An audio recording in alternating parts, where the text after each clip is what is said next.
në Tiranë në ditët e fundit ka pasur zona caktuara cilat kanë raportuar ndërprerje të energjisë. Kuptohet për shkak të edhe temi motit të rënduar apo rrufeve etj, situata të tilla janë të pritshme, por ose shoja a do garantoj furnizimin me energji elektrike edhe të zonave të prekura, pasi nëse ata do të ishin, le të themi, unë kam qenë dëshmitar në Darzez 2017, përveç totit, përveç të lagështirës, përveç përmbytjeve, përveç shumë emergjencave, temi edhe shëndetësore, njerëzit u përballen dhe me mungesën e energjisë elektrike. Pra, cila është situata në rang vendi, por sidomos në zonat më të prekura, pra Durrësin, Vlorën, Kurbinin, Lezhën dhe deri në Shkodër, për sa i përket furnizimit me energji elektrike.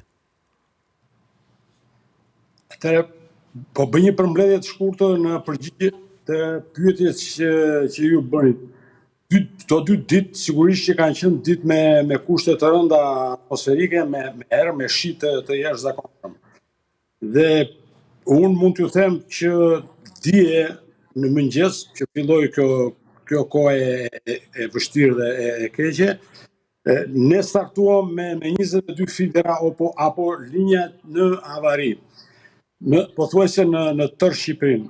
Dhe kjo në orët e para të mëngjesit, si pasojë e punës dhe e organizimit dhe e grupeve që janë në teren, duke pasur parasysh vështirësitë e mëdha që ata hasin që nga problemet gjeografike ose atje ku kalojnë linjat dhe prezencën e shkarkimeve në disa nga ato të cilat janë shumë të rrezikshme, jo vetëm për punonjësit tanë, por për çdo tjetër.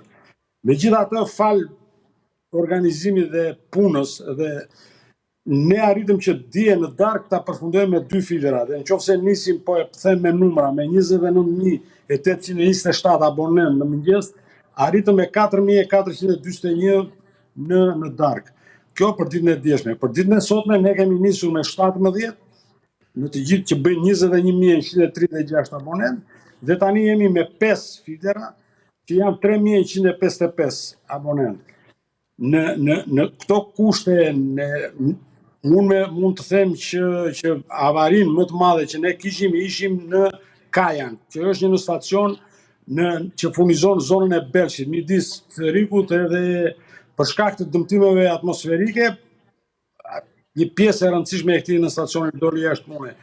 Por mobilizimi maksimal me mjete, me njerëz, me brigadat, bëri që ne në orën 6 të mbasdites, pra ai pa bërë 24 orë, ta vëmë në punë dhe me eficiencë atë në stacion.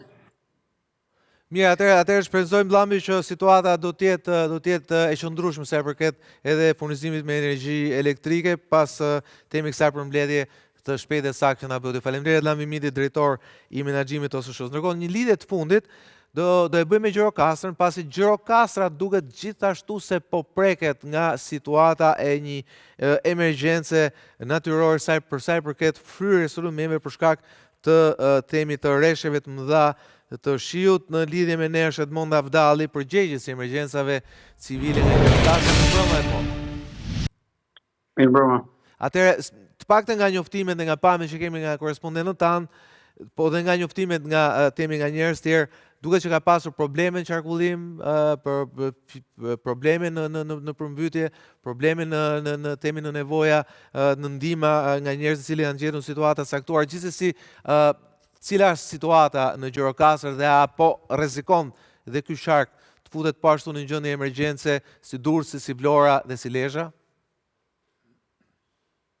Gjithë qarku i Gjirokastrës është përfshirë nga rreshje të dëndura, këto 2 ditë e fundit, rreshje të pazakonta, dhe në veçanti qyteti i Gjirokastrës, Bashkia Gjirokastër.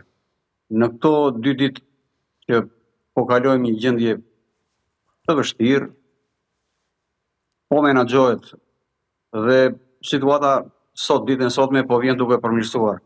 Nga të gjitha njësitë vendore në qark, po punohet për pastrimin e inerteve që kanë dalë. Në qytetin e Gjirokastrës, ditën e djeshme, pati vërshime të prenjve malor dhe masiveve, dherave dhe gurve, të cilat zbritën në lagjet e poshtme të qytetit, duke vështirësuar qarkullimin e mjeteve, dhe në disa pallate të lagjeve të poshtme të qytetit pati dhe vështrime të ujit. U menaxhua me sukses në terren gjatë gjithë kohës kanë qenë forcat bashkiake, por edhe forcat e armatosura të cilat erdhën në ndihmë të komunitetit duke evakuar banorët që patën nevojë. Në këto 2 ditë kemi pas 4 banesa, të cilat rrezikohen nga rrëshqitjet e verave. Janë evakuuar këto 4 familjet që jetonin këto 4 banesa. Nuk kemi rrezikim të jetës njerëzve. Dhe mund të them se ditën e sotme në orët e mbasdites edhe intensiteti i rreshjeve në krahasim me ditën e djeshme ka ulur intensitetin. Shpresojmë që ditën e nesërme dhe ato akse rurale që janë të bllokuara të zhbllokohen. Kemi në